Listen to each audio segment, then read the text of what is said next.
जय हिंद दोस्तों। सोचने की आदत डाल लीजिए क्योंकि यह है हर्ष की बात लॉजिक के साथ। जैसा कि आप लोगों को पता है, मैंने एक सीरीज स्टार्ट किया था, the hidden freedom fighter series. इस सीरीज में मैं आपको ऐसे फाइटर्स, ऐसे वॉरियर के बारे में बताऊंगा जिनके बारे में शायद ही आप लोगों को पढ़ाया गया होगा, शायद ही आप लोगों को उनके बारे में पता होगा। तो ये है दूसरा एपिसोड। पहला एपिसोड देखने के लिए ऊपर आ रहे आई बटन पर क्लिक करें या मैं लिंक डिस्क्रिप्शन में दे दूंगा। यह है इस सीरीज का दूसरा एपिसोड। आज मैं उस वॉरियर की कहानी लेकर आया हूँ जिनके बारे में ना ही हिस्ट्री ने कभी हाईलाइट किया और ना ही मॉडर्न इंडिया ने कभी समझने की कोशिश की, पर उसने ब्रिटिश एम्पायर में एक ऐसी आग लगाई थी जो आग आज भी उन्हें जला रही है। और ब्रिटिशर्स सोच में पड़े हुए थे कि एक ऐसा जंगली बंदा, एक अकेला बंदा, एक अकेला वॉरियर कितनों पर भारी पड़ रहा है। मैं बात कर रहा हूँ none other than Birsa Munda की। अफगा राय नी आई कोनो बड़ा बात बोले के नी आयो हो मोह तो के मन के कोनो भरम में नहीं रखे चाहत हो। मोह तो के मन के बता देने के चाहत हो कि मोह तो के मन के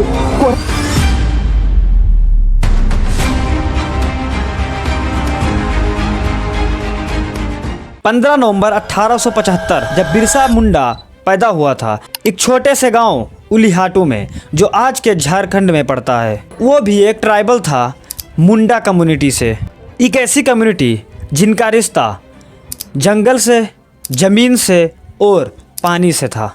पर ब्रिटिशर्स ने उनका सब कुछ छीन लिया। जब बिरसा मुंडा 7 साल का था तब वो देख रहा था कि उनके लोगों को, उनके कम्युनिटी के लोगों को कैसे ब्रिटिशर्स क्रिश्चियनिटी में कन्वर्ट कर रहे हैं, कैसे उनका कल्चर और कैसे उनका रिलीजियस सब कुछ ख़त्म किया जा रहा था। और हमारी तरह बिरसा मुंडा चुप नहीं रहा। 1886 में बिरसा मुंडा ने एक क्रिश्चियनिटी वाले स्कूल को ज्वाइन किया, पर कुछ दिनों के बाद वो उस स्कूल को छोड़ दिया क्योंकि वो बता रहा था कि उस स्कूल में पढ़ाई कम, ब्रेन वॉश ज़्यादा किया जाता है। फिर उसने शुरू किया एक ऐसा विरोध जिसका नाम पड़ा उलगुलान। ये उलगुलान विरोध ब्रिटिशर के खिलाफ था और इस उलगुलान विरोध में बिरसा मुंडा कहता रहता था कि ब्रिटिशों की ज़मीन पर हम क्यों काम करें जब जंगल हमारा है और ज़मीन भी हमारी है। बिरसा मुंडा ने सभी कम्युनिटी लोगों को इकट्ठा किया और उनको बिलीव दिलवाया कि हम भी आज़ादी पा सकते हैं। और बिरसा मुंडा ने सभी कम्युनिटी वालों से कहा कि मैं तुम्हारे साथ हूँ और हम सब मिलकर इन सभी लोगों से आज़ादी पा सकते हैं। 1895 से 1900 तक बिरसा मुंडा और उनके साथी, उनके कम्युनिटी वाले लोग, ये सब मिलकर ब्रिटिश के पुलिस स्टेशन पर, उनके क्रिश्चियनिटी वाले स्कूल पर और उनके चर्चेस पर, सभी पर ये लोग अटैक करने लगे। उन्होंने टैक्स सिस्टम को रिजेक्ट किया, मिशनरीज के कन्वर्सेशन को रोक दिया। ब्रिटिशर्स के लिए बिरसा मुंडा एक थ्रेट नहीं था, उनके लिए बिरसा मुंडा एक नाइटमेयर बन गया था। ब्रिटिश गवर्नमेंट ने बिरसा मुंडा को पकड़ने के लिए 500 रुपये का रिवार्ड भी रख दिया था। और फिर 3 फरवरी 1900 को बिरसा मुंडा को डोम्बारी हिल्स के पास अरेस्ट कर लिया गया। बिरसा मुंडा को रांची के जेल में डाला गया और सिर्फ 4 महीने के बाद ही 9 जून 1900 को उसकी मौत हो गई। ब्रिटिशों ने कहा कि ये एक नेचुरल डेथ है, लेकिन लोग जानते थे कि ये एक प्लान्ड मर्डर था, क्योंकि ब्रिटिश एम्पायर समझ चुका था कि अगर बिरसा जिंदा रहा तो हमारे एम्पायर को जला सकता है।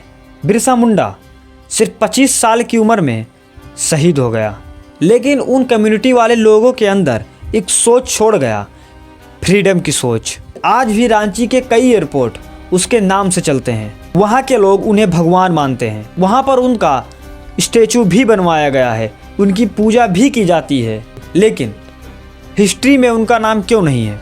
बिरसा मुंडा एक फ्रीडम फाइटर था जो एक छोटे से जंगल में पैदा हुआ था, छोटी सी कम्युनिटी से बिलोंग करता था और उसने इतना बड़ा कांड करके शहीद हो गया।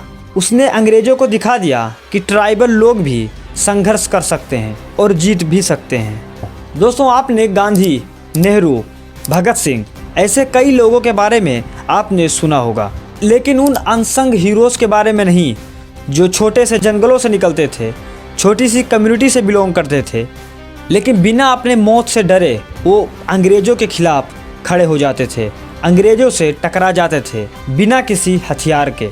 ये थी हमारी द हिडन फ्रीडम फाइटर्स का दूसरा एपिसोड, द बिरसा मुंडा।